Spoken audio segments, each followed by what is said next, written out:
Good morning, everybody, and welcome to CRI's Anti-Money Laundering and Cannabis Banking webinar. My name is Jimmy Woodall. I am the firm's consulting service line leader. Joining me today is your presenter. Will be Doug Mims. Doug is our senior banking partner in the firm and works a lot with risk management in terms of financial institutions. So we're going to go ahead and go to the next slide here. I want to talk about a couple of housekeeping items here as we get started on the webinar. Again, I'm your moderator for today's session. You'll get one CPE credit hour today for today's session.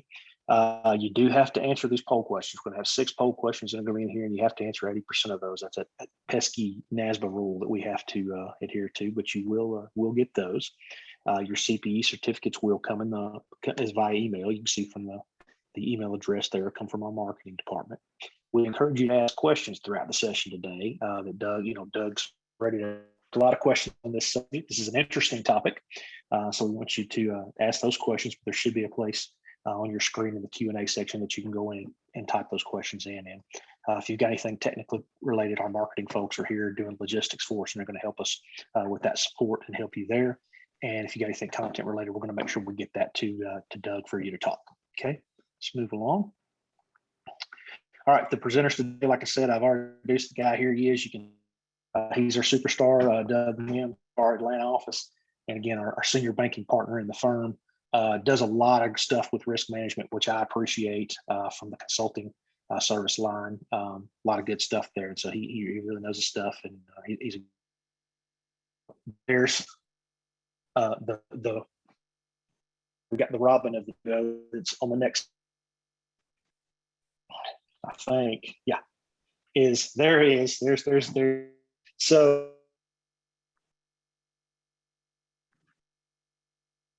and facilitating the poll questions. All right. So with that, we can go ahead and move to the next one and get started. All right. I'm going to go ahead and hand it off to Doug and let him get going with the content. Okay. Thank you, Jimmy. And thank you, everyone, for joining us today. We appreciate your time, and we hope you will find this to be a good investment of your time today as we give a overview of cannabis in the banking space. A couple thoughts on the front end. The cannabis banking, and we'll go through this in terms of the cannabis industry and other things, but I think there's really 2 pieces to this. One is the opportunity that it presents in the marketplace for financial institutions, but then in addition to that, the risk that it poses. And obviously, the financial institution industry is all about risk and reward. So certainly this would be an area where there is a high level of risk, but there also is potential for high reward. And that's kind of the way we'll frame it. Broad audience today. We have folks at different levels in organizations. We have, of course, community banks and other larger institutions represented. As I look through the roster, we also have credit unions, and we have a few fintechs mixed in there. Might have a regulator or 2 that snuck in, and also we have folks from CRI on here that serve banks as well as those that don't. So a very broad audience, and so I'll try to speak to the broader audience as we go through this subject.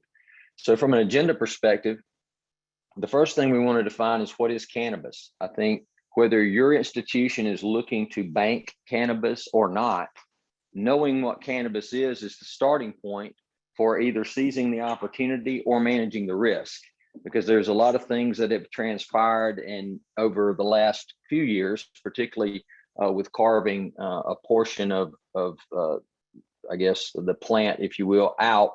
And so we'll kind of go through that and talk about what is cannabis and what is not cannabis. We'll talk about legislation, a lot of movement there, both at the state and federal level, as well as really the municipal level in terms of decriminalization. But we'll go through that and give you an overview of where that stands today. But it is fluid, so it really almost literally changes on a weekly basis. We'll talk about the market for cannabis and what the uses are for it and what the broader view is. Most of us, when we think of marijuana legalization, we think solely of people using it for, maybe medical or recreational purposes as a I'll stop short of saying drug, or maybe I'll have to say drug, but either way, using it in that manner, well, it has a variety of uses, and it's really interesting, the broad use of the cannabis and things derived from there. We'll talk about existing regulatory guidance, which is and has been out there. We'll talk about how, if you do bank, how do you risk rate cannabis customers? We'll talk about the red flags when you are banking cannabis related customers. And I'll use cannabis and marijuana interchangeably. In fact, I think some of the slides probably say marijuana related businesses and some say CRB, cannabis related businesses. So those are be synonymous terms.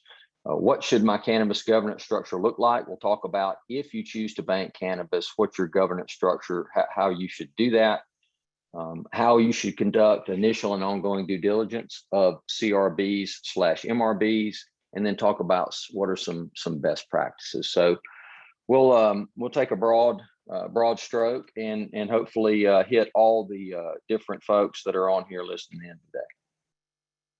So what is cannabis? So technically, and this is the technical definition, cannabis is a plant that contains hundreds of chemical compounds, including THC and CBD. Okay, so THC and CBD are contained within cannabis. As such, cannabis is the general term that encompasses marijuana, hemp, and CBD. But what we'll see as we move through here is, although cannabis is a general term and it is the umbrella for marijuana, hemp, and CBD, each of those are different and distinct, and they're treated differently and distinctly from a legality perspective. So marijuana, or psychoactive cannabis, the psychoactive cannabis variety with THC content greater. So marijuana is the psychoactive cannabis variety with THC content greater than 0.3% on a dry weight basis.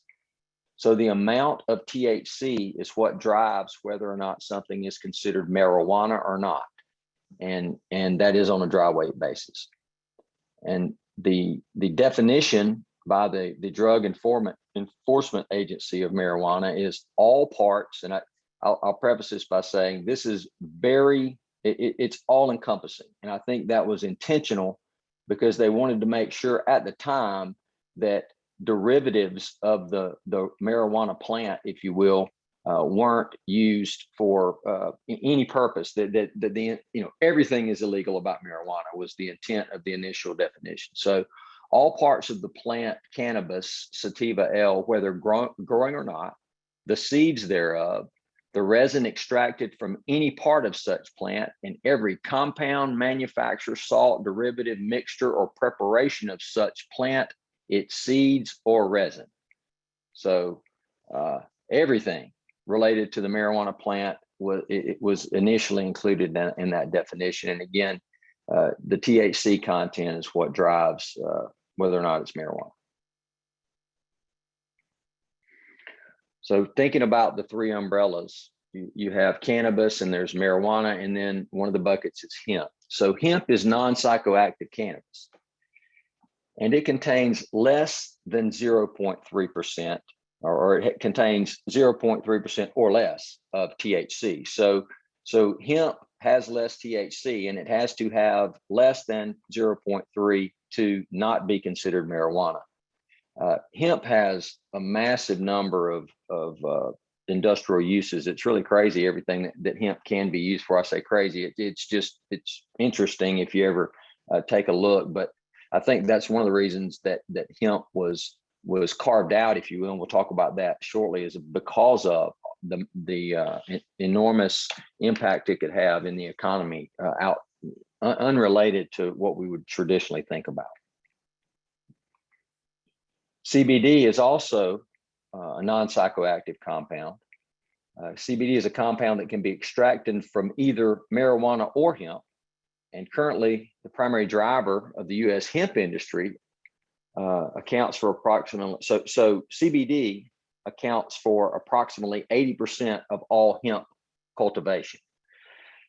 So 80% of all hemp cultivation relates to CBD. Hemp and CBD both are considered non-psychoactive because of their level of THC, and therefore they are not illegal. Okay, so we do have 6 poll questions, so they'll come up pretty frequently to make sure everybody gets CPE that needs it. So with that, Jimmy, we have a poll question. We'll go ahead and launch it. Okay, which of the following statements is true regarding hemp is the same as CBD? Is it B, it is legal if it contains 0.3% THC? Is it C, it is legal if it contains more than 0.3% THC? Or D, none of the above? And I'll give everybody a second or two to make sure they get answers in.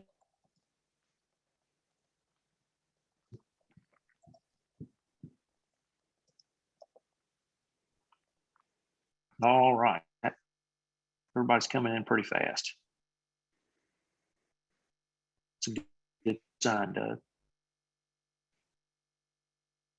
All right, just a couple more seconds. I hadn't put them to sleep yet.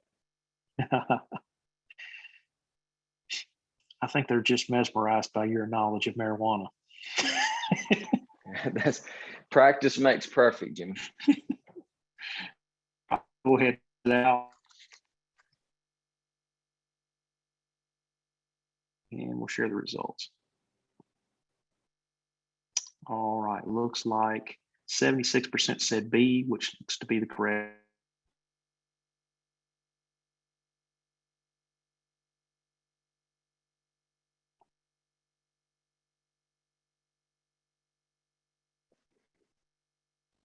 I think Jimmy kind of went out, but Can you hear me? Yeah, sorry. You broke up then. Yeah, it looks like 76% said B, which is the correct answer. Okay. So that's a little bit tricky because if it is legal if it contains less than 0.3% THC, and then it says it is legal if it contains more. Well, then the question would be, what if it's 0.3? So I kind of worded that one a little bit tricky, but I think it's 0.3% or less. I probably need to clarify that. Okay, so we will move on to cannabis legislation. So Schedule 1 controlled substances. This definition is important because initially and today, marijuana exclusive of hemp is considered to be a Schedule 1 controlled substance. So a schedule, and so we'll talk about what that means, and it has been for years. So this is why marijuana is illegal at the federal level. So substances in this schedule have no currently accepted medical use in the U.S., a lack of accepted safety for use under medical supervision, and a high potential for abuse. So that's any substance, that's not just marijuana. That is how any Schedule 1 drug is viewed based on current federal law. And I will preface it. I'll mix this up a little bit. I'm certainly not a lawyer, and I'm not a legislative expert. So I'll try to stay general in those terms. But right now at the federal level, marijuana is illegal. Some examples of substances that are in that Schedule 1 list are heroin, LSD, of course, cannabis, and other methamphetamines. Ecstasy is also in there. So the street name of ecstasy. So there's some pretty, I guess what I would, for lack of a better way of saying it, hardcore drugs included as Schedule 1, and then there's marijuana. And so I think a lot of people, have some thoughts around whether or not marijuana fits in that, but it has been there for years, and that's why it's been illegal at the state level. The federal level, which in turn makes it illegal at all levels, and it makes it illegal to bank those industries. So we'll talk about that a little bit more as we go. So where did the change come in? Well, the change came in 2018 via the Farm Bill, which was the Agricultural Improvement Act. And so what the Farm Bill did in December of 18, it legalized the cultivation and sale of hemp at the federal level. It defines hemp as the plant Cannabis sativa and any part of the plant with a Delta 9 THC concentration of no more than 0.3% by dry weight. So it can't have more than 0.3%. Make sure I have not confused anybody. Up to 0.3. So anything above that is still illegal. But hemp was carved out at the federal level. It was carved out at the federal level via the 2018 Farm Bill. It also removes hemp and CBD from the Controlled Substances Act. And what I didn't say on the prior slide is this Schedule 1 is part of the Controlled Substances Act of 1970. So that's the legality at the federal level. So how does that impact banking? Well, you can't bank those customers who are considered to be marijuana related businesses. It's illegal to bank them.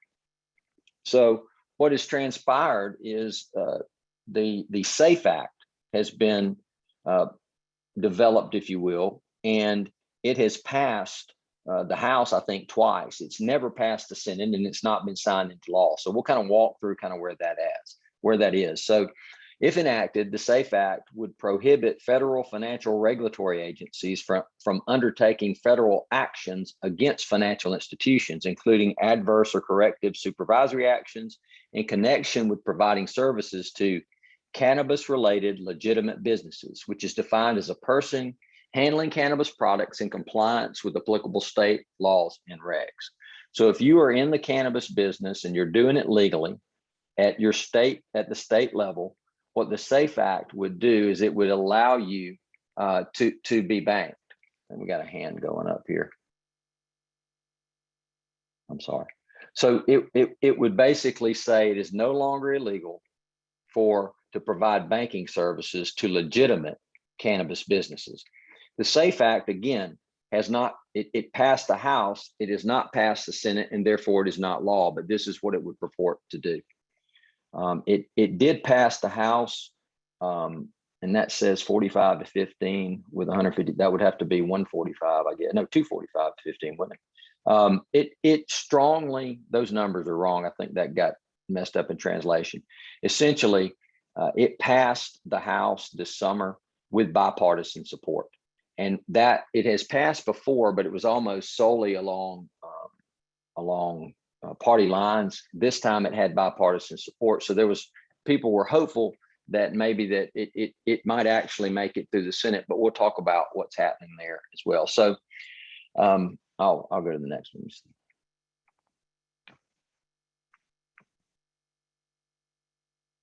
Okay. So what the Safe Banking Act would do is it prohibits a federal banking regulator from terminating or limiting the deposit insurance or share insurance of a depository institution solely because it provides financial services to marijuana related businesses. So it couldn't impact the level of deposit insurance for a depository institution, which includes primarily banks and credit unions. It also prohibits or otherwise prohibiting or otherwise discouraging an institution from offering financial services to such a business. So the banking regulators would not be able to prohibit or otherwise discourage an institution from offering financial services to such a bank. So not only can they not penalize you for it from a depository insurance perspective, they can't discourage a bank or credit union from banking marijuana related businesses. It also prohibits a regulator from recommending, incentivizing, or encouraging an institution not to offer such services to an account holder solely because the account holder is affiliated with such a business. Now, that doesn't mean that you have to bank them. That means that they don't keep you from banking them, and there could be other risk metrics involved that result in you not wanting to bank them. It also prohibits a federal banking regulator from taking any adverse or corrective supervisory actions on a loan made to a person solely because the person either owns such a business or owns real estate or equipment related to such a business. So those are just some of the attributes. End of the day, the Safe Banking Act takes away the barriers of banking the cannabis business. So at the state level is where most of the activity has been. But let me back up, though. I will say this. So Since the summer, the SAFE Act, as I mentioned, passed with bipartisan support. As it moved through the process, it got to the Senate. And nothing I'm saying, in addition to not being an attorney, I'm also not being political in any way. I'm trying to describe what's happening. But obviously, there's a Democratic-controlled Senate. And so the leadership in the Senate wanted to have or appears to want to have a broader cannabis bill that includes the elements of the Safe Banking Act, not allowing the Safe Banking Act just to proceed standalone. So there's a broader bill out there called the Cannabis Administration and Opportunity Act. I don't believe that I don't know the whole process. Again, I'm not a legislative expert, but I don't believe, I believe it's still in process. It has been structured and there's talks ongoing, but that bill would not just address banking. It would address a variety of things, but the primary prongs would be banking, taxation, and transportation.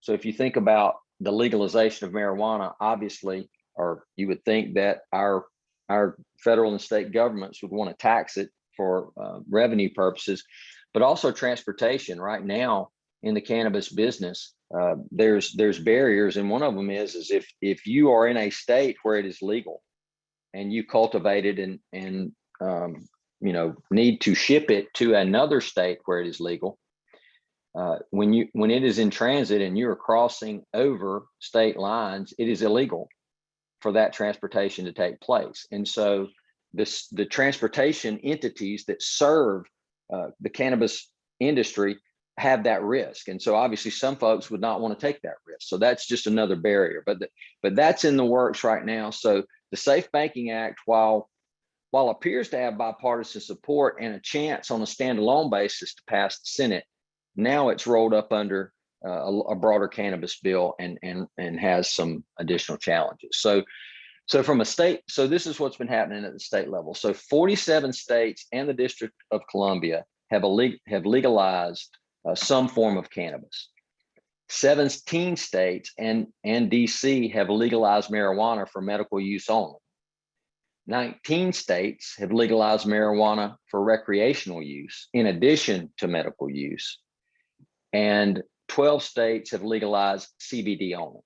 So if you invert that, there's a pretty healthy number of states who have legalized marijuana either for medical or recreational purposes. That would leave, I guess about 38 have legalized it, and then that leaves 12. And my understanding from looking at it is there are a number of other states that are also looking at legalization. I believe there's pending legislation for medical use in 3 states, and there's 5 other states considering it. So of the 12 that are left, there's 8 with things happening, if you will. So that's it continues to move. It continues to be move along the grid, if you will, to legalization at the state level on a broad basis. And I think you probably could already conclude that. Okay, with that, we have another poll question. All right, get to our next poll question here. Okay, which of the following statements is true regarding the Safe Banking Act? Is it A, it was recently signed into law by President Biden? Is it B, it would make marijuana legal for medical use in the US? Is it C, it would provide safe harbor for financial institutions to provide services to CRBs? And is it D, none of the above?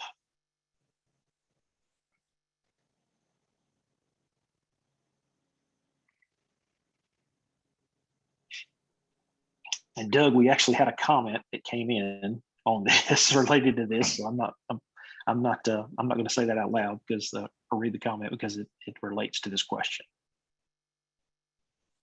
But Gotcha. Thank you for our attendee who gave us that. Yeah, Terry Nall is a fellow Dunwoody resident and fellow CPA, and he has corrected the record for us where our slide it wasn't even an error. It was just typoed. All right, I'm going to go ahead and close this, share the results. All right, looks like 89% said C, which is it would provide safe harbor for financial institutions to provide services to CRBs. That is correct. It was not recently signed into law. It would not make marijuana legal for medical use in the US, and D, none of the above is wrong as well. So with that, I do think that we had the vote in the House in April was, I think, 321 to 101. It was pretty resounding with, I did say the right numbers, didn't I, Jim? I'm not looking at that screen again. So with bipartisan support. So we did have someone speak up and give us the right information on that, the correct information. Okay, so the cannabis industry market update. So just to give you an idea of what the marketplace looks like for cannabis. So and give you an idea of where public opinion is. And there, if you go out and look, and I've done it several times, there is a wide array of projections about the cannabis market. There's also some varying percentages, if you will, about people's acceptance of some level of legalization of marijuana. But they're all on this part of it, they're fairly consistent. So the poll that I pulled this data from, 67% of Americans believe the use of marijuana should be legalized. I've seen 60 in most every poll I've looked at. 31 believe such in 2000 and 12% in 1969. So there's definitely a continuum there. 9% of adults ages 50 to 64 reported marijuana use, and 3% of adults ages 65 and older reported marijuana use. So I don't know about the usage, but I do think there's a broad support in the United States for some level of legalization of marijuana, particularly for medical purposes. So some estimates of the cannabis market, the legal marijuana industry was estimated to be 14 billion in 2019 with 340,000 associated jobs. So maybe updated numbers on that. I was looking at a Wall Street Journal article this morning that estimated it at 20 billion for 2020, up from the 14 from 2019. Some projections reflect the legal marijuana industry at 85 billion in 2030. Similarly, that same Wall Street Journal article had 2020 a $20 billion market. 2025 was estimated as high as 40 billion. Marijuana companies raised 117 billion in capital in 2019. So there is capital out there. As it's legalized, there is definitely capital, but the lack of the ability to bank is really a major hurdle for this industry. And some of the challenges, the first challenge is capital, because if you think about how most small businesses start, if they start with the injection of capital from the entrepreneur, but there's also oftentimes a lender, and that could come from different sources, but it may very well be a community bank who provides them with a line of credit or otherwise. In this instance, when marijuana related businesses start up, if it's an entrepreneur and they're starting up, they only really have two sources of capital. One is themselves and any associated investors, or the private equity market, because they can't be a publicly traded company, they can't be a listed company, and they can't bank. So their only source is either themselves and investors, are going out into private equity, which nothing against private equity, but in order to grow, they might immediately lose control, and it dilutes their ownership. So that's an inhibitor into the marketplace as a starting point. Doug, we had a quick question about wondering, do you know where these statistics are sourced? Where can somebody find some of these statistics if they want to do some research? Yeah, I Googled those, and those are where I got those out of Wikipedia. But there's a number of, that's why I didn't source them, because I'm not sure what poll they came from. But there's if you Google that, it'll come up, and there's articles all over the place that you can read, and they'll quote studies throughout. There's a lot of data. There's a lot of easily accessible data out there. And again, I pulled that off Wikipedia. I didn't actually know what the specific source of that initial data was. So the hemp industry, the global industrial hemp market is projected to grow from 4.6 billion in 2019 to 26.6 billion by 2025. That's obviously substantial. There are more than 25,000 products in 9 submarkets that make up the global hemp market. So going back to what I said earlier, I think the reason that and this is, again, I'm not a legislative genius. I'm not an MRB expert per se, or marijuana expert per se, but I believe that one of the reasons that hemp was carved out is because it is used in so many different ways. And I didn't take the time and effort to list all of them, but again, easily identifiable. Google uses of hemp, and it's there's a lot of products that hemp can be used in, none of which has anything to do with recreational drug use. Globally, hemp intersects with more markets and industries than any other crop, which is astounding when you think about it. I mean, it intersects with more markets and industries than any crop produced in the United States. So the CBD market, there are huge disparities in estimates about both the current and future market potential. 2 examples include the market for CBD derived from hemp will grow from about 400 million in 18 to 1.3 billion by 2022. The hemp CBD market can reach as much as 22 billion by 2022. The point of the stats is not actually the source or the accuracy. I think if you Google it and look around, you'll find similar stats all over the place. And I think that the takeaway is the MRB industry is substantial, and it has the potential to be massive. And so it does present opportunities of all sorts in the greater economy. But for financial institutions, there is clearly an opportunity to bank this industry if you chose that from a strategic perspective. Oh, with that, well, on a poll question again, got to get the 6 in. Next poll question. All right. Let's get that pulled up. All right. All right. Which of the following statements is true? Is it A, polling suggests 95% of Americans believe marijuana should be legalized? Is it B, projections for legalized marijuana market are small and insignificant? C, 52% of bankers over the age of 40 reported marijuana use? Or is it D, none of the above? Sorry. Some interestingly worded questions. Well, I had true false to start with, just true false. And then I had to convert them. So I had to be creative.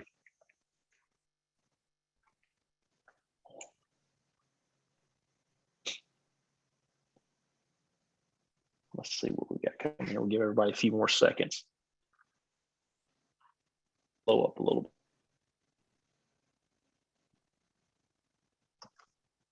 Okay. I'll go ahead and stop it. Show results. And it looks like 65% said none of the above. Is that right? It is right. All right. Yeah. Okay. I wasn't even looking to see. I see what you're saying, Jimmy. Yeah, 50% of bankers over the age of 40. I thought that'd wake people up. That was a good one. Somebody might be self-reporting there. I don't know. Yeah. So end of the day, it's substantial, and so that's the real point. There's a variety of statistics out there. I saw another study, and I'm going to not do this justice, but I believe that the marijuana MRB, or cannabis industry, is already larger than the wine industry, and that's amazing if you think about it. So a lot out there. So we'll get into regulatory guidance. I do want to talk a little bit just briefly about some of the challenges for these MRBs as we go through this, so that you can think about it. So if, in addition to having issues with getting capital, once in business, typically, if they can be banked, they're offered minimal services and very high fees. Typically, and this is from reading a variety of sources, there is no source or specific data. It seems to me a pretty common reference is that about 60% of the activity at a dispensary is cash. So 60% is cash. And think about these massive numbers, these very large numbers we're talking about. So they have to pay for armored car service in that instance to transport their money to whatever institution is willing to bank them. They also have to maintain FTEs to handle all the cash, even internally, and to transport it. So that's a challenge. Think about things like insurance costs and other things that would be very high. I saw one I guess a documentary, if you will, that I saw that there was a reference by a dispensary owner that said that he spent as much as or on average actually said $10,000 a month in bank fees. So if you're a banker and you're going, wow, that's a lot of fees we could charge somebody, that's true. On the other side of that, that's such an inhibitor to profit at $10,000 a month. So a lot of challenges as you move into this industry. So I'll go into this section with the premise that right now, just a reminder, at the federal level, it's illegal to bank, but there's been a recognition by the federal government that there are things happening in this. So in that regard, the Cole the Cole Memorandum was a document originally drafted by then U.S. Attorney General James Cole in 2013. So we're going back 8 years. He issued a memo to all U.S. attorneys that was published by the Department of Justice in August of 13. And the memo indicated that prosecutors and law enforcement should focus only on the priorities related to state and legal cannabis operations as outlined on the next slide. So we'll kind of look at that. So there's no regulatory guidance. There's no FFIEC guidance saying, hey, here, at this point, hey, here's how you bank marijuana. But they recognize that there was a void. There was no guidance whatsoever. So the Cole memo was generated. So the purpose of the Cole memo was preventing the distribution of marijuana to minors, preventing revenue from the sale of marijuana from going to criminal enterprises, gangs, and cartels, preventing the diversion of marijuana from states where it is legal under state law in some form to other states. Let me say that again, preventing the diversion of marijuana from states where it is legal under state law in some form to other states. So diverting it from where it's legal to where it's not legal, preventing state authorized MJ activity from being used as a cover or pretext for trafficking drugs, preventing violence and the use of firearms, preventing drug driving and the exacerbation of other adverse public health, preventing the growing of marijuana on public lands, and preventing marijuana possession or use on federal property. So going back on that, so the memo indicated that prosecutors and law enforcement should focus only on these priorities. So the things that I would just reading off quickly, those are the things that the Cole memo asked the U.S. attorneys across the U.S. to focus on, none of which is focus on banks. It didn't say focus on banks that are banking these folks. It said focus on preventing these types of activities, but that does relate to banking. Now, since that time, FinCEN did put out guidance. So FinCEN, for those who don't know, is a subset of the U.S. Treasury. FinCEN was created to carry out the Bank Secrecy Act, anti-money laws, enforce them for the United States, but they delegate the examination of financial institutions to their regulators. So FinCEN is part of the U.S. Treasury, so they're responsible for enforcing BSA AML laws, but they don't actually do the inspecting. So I know people in banking know that, others might not, so they delegate it. So here's the guidance that was put out by FinCEN in 2014. So I'll kind of hit on these quickly. So as it relates to MRBs,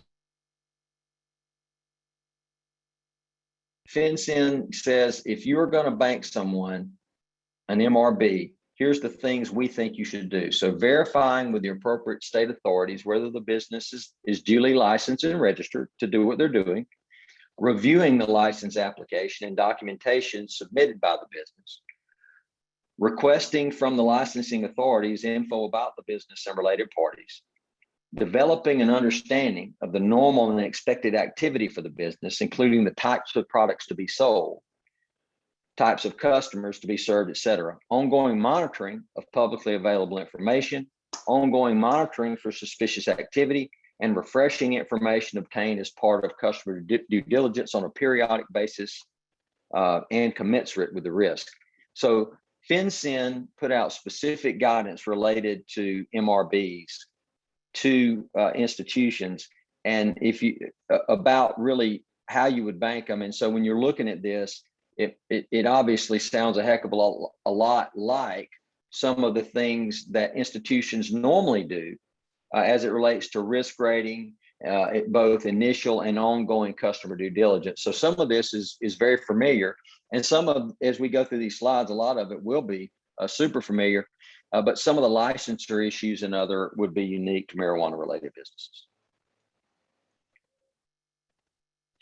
Okay, so part of this 14 guidance also, and again, when I'm talking about this guidance, this is existing guidance. So if you have an MRB that you're banking, or you're thinking about banking MRBs, this is what you got to go by right now. You don't have, there's nothing else out there because it's still illegal at the federal level. So there's 3 buckets of SAR filings. One is marijuana limited SAR filings. So if a financial institution does not believe a business implicates one of the Cole Memo priorities, going back to the list of priorities, or violates state law, it should file a marijuana limited SAR.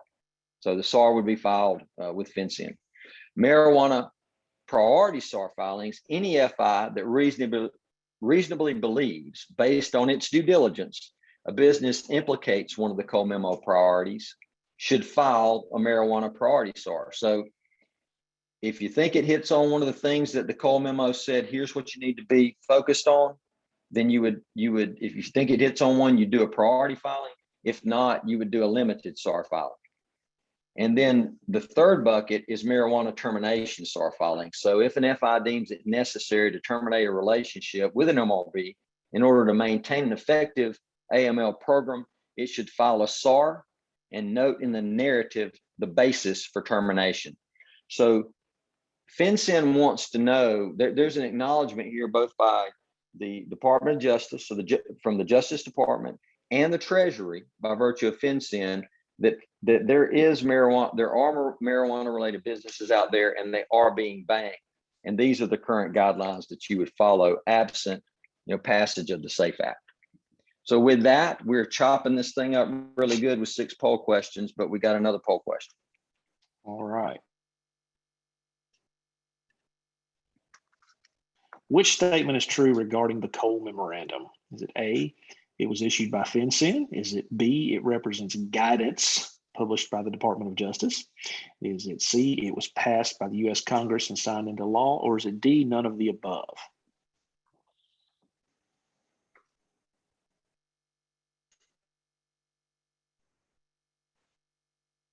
All right, just a reminder to everybody too, if you've got some questions that you, or some things that you want brought up or want Doug to answer, just type those in and we'll make sure that he gets them.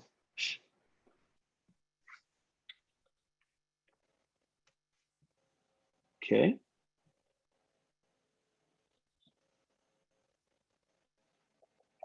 Give everybody just a couple more seconds here to answer. Again, we want to make sure everybody gets an opportunity to get their CDE credit.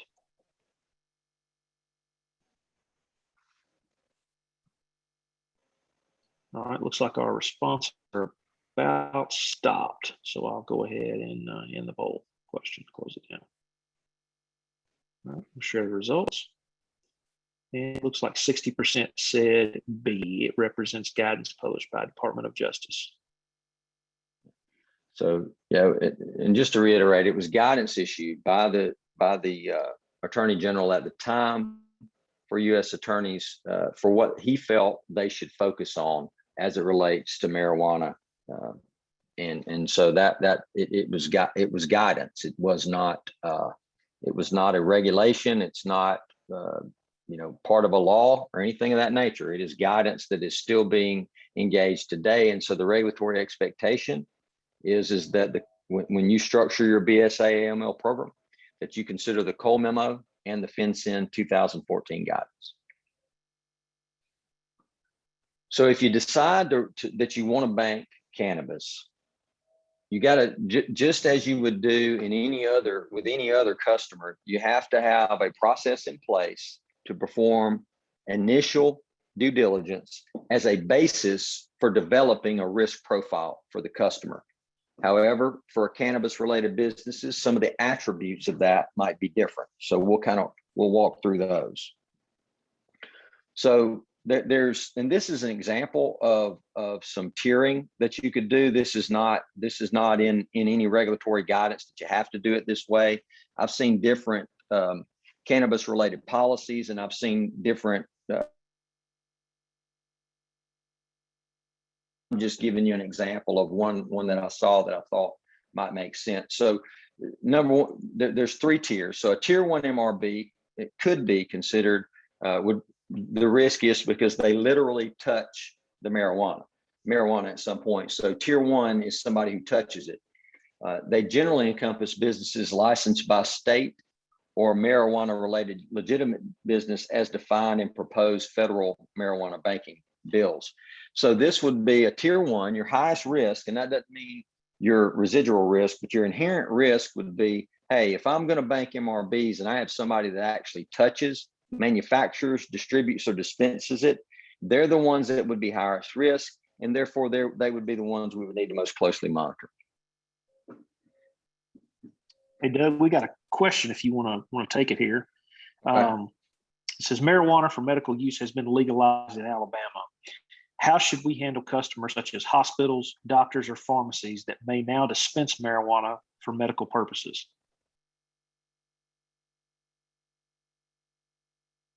That's a good question. I don't know. I don't know how you would handle. I don't know about hospitals, but when I think, well, you know what? I think you would have to evaluate. So you would have to evaluate them in your process. So this is kind of what actually it's a great question, but it speaks to exactly to what we're talking about, which is if you're going to bank marijuana businesses, you've got to have policies, procedures, and processes built around it. And you've got to decide how you're going to classify these. So in this instance, say how we handle them. I think the first thing is you got to decide where they would fit in your process for risk rating, because so you need to have a policy in place that acknowledges they exist and then decide where they fit. So example here would be, what tier 1 MRBs are, that, processing, testing, retail, delivery, packaging, different things. But, I don't think that a hospital or a pharmacy would fall into a tier 1. I don't believe. And again, this is not authoritative. Let's just use my example. I don't think a pharmacy would be tier 1, but I do think it'll fall in here. I think it's going to be in one of the tiers. We'll kind of think about that as we go through. That's a good question. So tier 2 MRBs are considered less risky because they do not directly manufacture, distribute, or dispense marijuana, and are typically not licensed by state as marijuana businesses. So tier 2 isn't required to be registered as a marijuana business, and they don't manufacture, distribute, or dispense it. And, I think we would have to decide, do we consider dispensing marijuana? Is that a pharmacy, or is that the company that delivers it to the pharmacy? Is that the dispensary, and then the pharmacy is second hand? So anyway, tier 2s are considered marijuana businesses within the framework because they are specifically focused on providing products and services to tier 1 MRBs and the marijuana industry in general. Examples of tier 2 would be, these are folks that provide services. Just to give you some thought process, and I won't go through all those. We're getting on a time crunch anyway. I got about 10 minutes. So we'd have to decide where in the tiering, if you will, in your risk rating structure. such pharmacies and the like would fall, and then apply customer due diligence, accordingly. And you can also have some thresholds about the amount of revenue derived from marijuana related businesses. I don't think one of those would fall into tier 1. Whether they would be in tier 2 or tier 3, I don't know. In this instance, if you were using this methodology, tier 3 MRBs are considered the least risky tier and not aware of marijuana business. Unlike tier 2 MRBs, tier 3 MRBs are not specifically focused on selling to tier 1 MRBs or the marijuana industry. Selling to tier 1 MRBs is incidental to tier 3 MRBs overall business and revenue. Now, again, this is non-authoritative, and I'm not an expert on what the specific banks are that asked the question is doing, and this is just a framework. But I would think a pharmacy and a hospital would fall more into tier 3, but I don't think they would be outside of the tier potentially. I think they could be considered because at some level they are involved in being an MRB, if you will, for lack of a better way of saying it. Okay, we're gonna get our 6 in, Jimmy. All right. I hope this is the last one. It's not. This is 5. Okay. All right. Which of the following statements is true regarding risk rating of MRBs? Is it A, risk rating of MRBs is required by law? Is it B, tier 3 MRBs are typically the highest risk? Is it C, risk rating of MRBs provides a basis for financial institutions to determine appropriate initial and ongoing CDD? Or is it D, none of the above?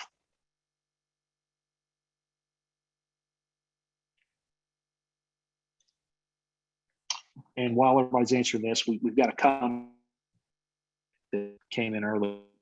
One of our attendees says, currencies that you can look at income is being derived from industry. For example, they're bringing in 51% more of their income, then you can decide where they would fall in your program. Okay, so that's just a comment there. Yeah, I think there's some best practices, and if you look policy, they look a heck of a lot alike because there's some common terminology floating around. But percentage of revenue derived from business with MRBs is definitely one of those. Okay, all right, I'm going to end the poll, share the results. All right, it looks like 79% said C. And C is correct. So all the purpose of this is to if you think back, what is cannabis? It's to identify those, to know what it is and know what it's not, so that your folks on the front line can identify if it's an MRB or not as a starting point, or at least raise their hand. And then once they raise their hand, you've got a process in place to identify, to risk rate them based on their activity, and then to tailor your CDD from there, if you think about the continuum. Okay, so we're running out of time, and we still have a different and one more poll question. So I'm gonna start moving a little bit fast. So what are some red flags? If you have an MRB and they receive substantially more revenue than may reasonably be expected given the relevant limitations imposed by the state, well, what do you worry about? You're worried about they're actually an MRB, but they're doing things outside of the legal part of what they can do. Receives substantially more revenue than its local competitors. So you're looking for an outlying, revenue stream. Deposits more cash than is commensurate with the amount of marijuana related revenue it is reporting. Unable to demonstrate that its revenue is derived exclusively from the sale of marijuana in compliance with state laws, as opposed to revenue derived from selling, illegally selling drugs or other things not in compliance with law. So some of the red flags, if you have an MRB and what the actual activity that you expected is not in line with what was documented, then that's just as it would be for another high-risk customer, that's a means by which that you would want to take a harder look at what they're doing. So there would be a lot of, if you bank them, there's a lot of labor involved. Other red flags, cash deposits or withdrawals over a short period of time that are excessive relative to local customers. Of course, that's a common one that could be a concern for any business, but also a marijuana related business. Deposits apparently structured to avoid CTR requirements, not unlike other customers, just thought process. Rapid movement of funds such as cash deposits followed by immediate cash withdrawals, again, a common concern. Deposits by third parties with no apparent connection to the account holder, and excessive commingling of funds with personal accounts. Now, all 5 of these on the previous screen, those are a little bit unique to MRBs. These 5 red flags, I would say, are probably red flags for any customer that a financial institution might have. Okay, so if you bank cannabis, what does your governance need to look like? So here's some recommendations around thought process. Perform a legal review of applicable federal and state laws prior to banking MRBs.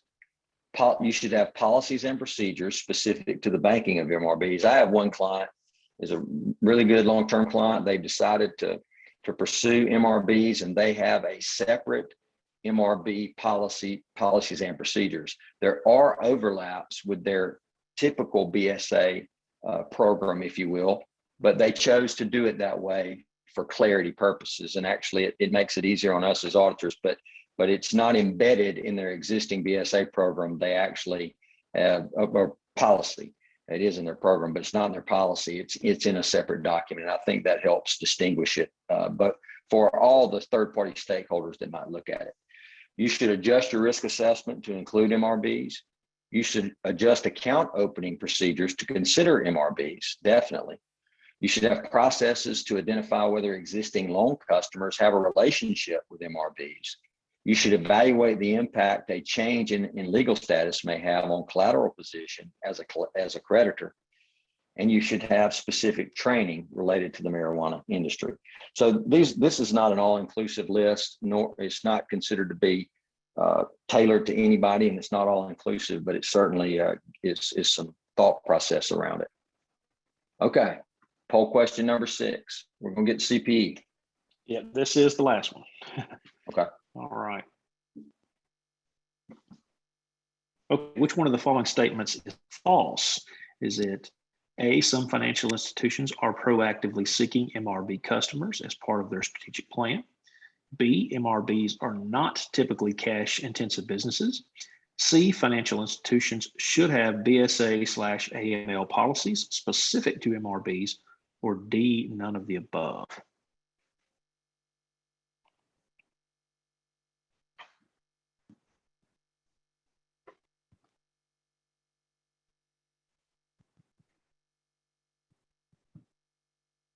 Try to give everybody a chance to get here again. We want everybody to get the CPE. I know we've been on, we're running really, really tight on time, but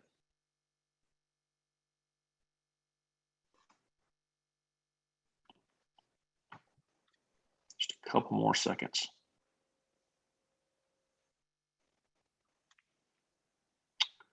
All right, looks like all of our responses about stopped coming in, so I'll go ahead and end it, share the results on that. This was kind of split, but looks like 36% said B, MRBs are not typically cash-intensive businesses. Which of the following statements is false? So some financial institutions are proactively seeking MRB customers as part of their strategic plan. That's true. Financial institutions should have a BSA/AML policy specific to MRB. That's true. None of the above is not the right answer. And so the false statement is MRBs are not typically cash-intensive businesses. That's false. Okay, I'm confusing myself. Okay, CRB customer due diligence. Now we've hit the time spot, and we've asked all the poll questions, so there won't be any more if you need to drop off for some reason. I'll try to blow through here real quick on this section, and maybe we'll leave out the last couple sections. There is some redundancy later. So, and in fact, there is some redundancy here. This is similar to what we've seen previously about risk assessing and customer due diligence. So verifying with state authorities that the customer's license, reviewing the application, requesting the licensure and enforcement authorities, requesting information from them, developing an understanding of the normal and expected activity from the business. So that might be hard on the front end because they don't necessarily know what that's going to be. So you might just all part of the ongoing due diligence process that might get refined as you investigate it. Perform ongoing monitoring for adverse information about the business and related entities. And of course, you're going to have, those are similar, but you're going to have, most folks these days have automated monitoring that would also assist in some of these processes. So just some questions around some specific account testing. Does the MRB receive substantially more revenue than reasonably expected? Does MRB receive substantially more revenue than local competitors? Again, there's redundancy with what we've gone over before. In fact, I'm gonna skip through this. So there's a little redundancy with one of my prior files, but this is really just thought process. And then from a best practice standpoint, and I think this is the last slide, develop a rigorous screening and compliance protocol, invest in robust infrastructure required to appropriately monitor and maintain high-risk accounts, perform independent external compliance audits of BSA annually, collect corporate records, ownership information, ongoing financial statements, and day-to-day account transaction activity, work closely and transparently with regulators, file quarterly SARs on every MRB account. Now, again, this is best practices. File quarterly SARs on every MRB account and file CTRs on every cash transaction or group of transactions over 10,000 in one business day. Of course, the latter is required. Prioritize SARs regarding which cannabis accounts are acting in accordance with state law and any accounts possibly engaged in illegal activities. So that's best practices. And with that, I know there's been some questions, which is good. Don't know that I answered. I don't know that I even saw them all, but thank you for submitting them. We'll inventory them and reach back out to you if there's some dialogue needed. And also, I'm happy for you to email me any questions directly. As this evolves, a lot of what we've talked about, quite frankly, is theoretical. If you go back and think about it, there's no specific regulatory guidance, if you will, because at the federal level it's still illegal. So the Cole memo is, I say it's not guidance, it's guidance, but it's not law. The FinCEN stuff is guidance, but it's not law. And then when you look through the remainder of it, whether it's how you risk rate customers or how you perform initial or ongoing due diligence, that's evolving. But you do need to tailor what you currently have in place to the marijuana related business so that you'll have that structure in place when you start, if you start banking them. But it's also important, and I'll close with this, it's important that everyone understand some of this, and particularly what the differences are, and that this is a risk, because there's a opportunity to bank MRBs and there's a risk to banking MRBs. But the risk to probably most of the people that we work with, the community banks we work with and credit unions we work with, is that you're actually banking MRBs and you don't realize it. Or you have businesses come in and open accounts and you don't realize, because you don't have the infrastructure in place, that you're now banking an MRB, and it might not be a tier 1 MRB. It's not just because they don't grow it. They might be a tier 2 or tier 3 type of MRB. So with that, Jimmy, I'll say, yeah, we're gonna call it a day. I know there's a couple of questions out there, like Doug mentioned this, but due to time, we're not gonna. We've already gone over. Email those questions to Doug. I think we clicked through here a couple of slides. We've got Doug's email address there. You guys have got them in the slide decks. Our marketing folks have done a great job. Told you where you can get access to the slides and where you've got those. So we thank everybody for your time today. Appreciate it. Hopefully you found this beneficial. And come back, check us out on social media, and come back for the next episodes of the webinars that we put together here. We'll send out some info on those as they're upcoming. Everybody have a great day. Appreciate it. Thank you.